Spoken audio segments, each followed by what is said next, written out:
वित्त मंत्रालय के अधिकारी गोल्ड के 80-20 स्कीम को संसद की पब्लिक अकाउंट्स कमेटी से साझा कर सकते हैं। पीएसी में बीजेपी मेंबर्स ने आरोप लगाया था कि मेहुल चौकसी सहित कई ज्वेलर्स ने मनी लॉन्ड्रिंग में गोल्ड के 80-20 स्कीम का इस्तेमाल किया था। आपको बता दें कि अगस्त 2013 में यूपीए सरकार ने 80-20 गोल्ड स्कीम लागू की थी। इसके तहत ज्वेलर्स तभी गोल्ड इंपोर्ट कर सकते हैं जब पुराने इंपोर्ट के 20% हिस्से को एक्सपोर्ट कर चुके हों। एनडीए सरकार ने 2014 में इस स्कीम को खत्म कर दिया था। आरोप है कि इस स्कीम के जरिए ब्लैक मनी को बाहर भेजा जाता था और उसे व्हाइट मनी बनाकर देश लाया जाता था।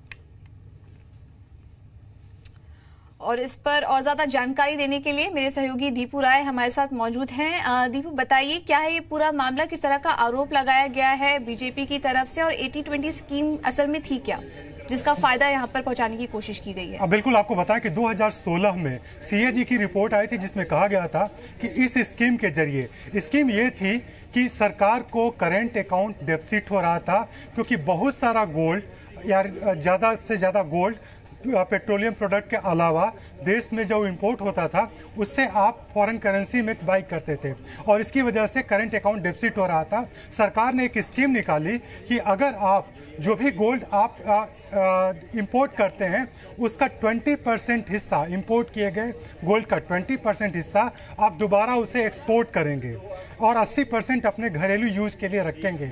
इस स्कीम के तहत ये एक तरीका था उस समय जो आइडियल कि इससे करंट अकाउंट डेफिसिट को कंट्रोल मिलेगा।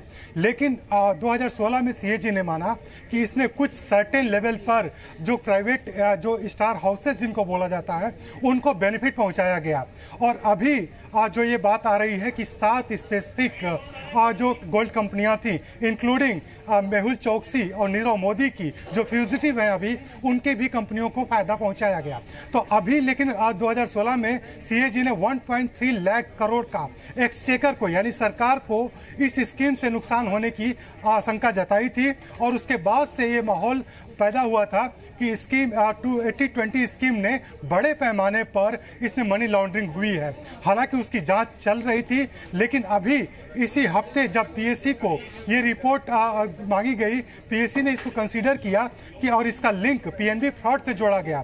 तो जो पीएसी की सब कमेटी है जिसको हेड करते हैं ऋषिकांत दुबे जी, उन्होंने जो रेवेन्यू ऑफिशियल से उस स्कीम की डिटेल मंगाई है और अभी उसकी तहकीकात की जा रही है कि आखिर किस कंपनी को कितना फायदा पहुंचाया गया और फायदा पहुंचाया गया या नहीं। लेकिन एक इतना जरूर था कि सीएजी ने इस पूरे घोटाले को एक तरह से हाईलाइट किया था और उस समय के तत्कालीन वित्त मंत्री पी चिदंबरम के जो भूमिका थी और स्कीम को लेकर के जो आइडियाज थे उस पर सवाल उठाए थे।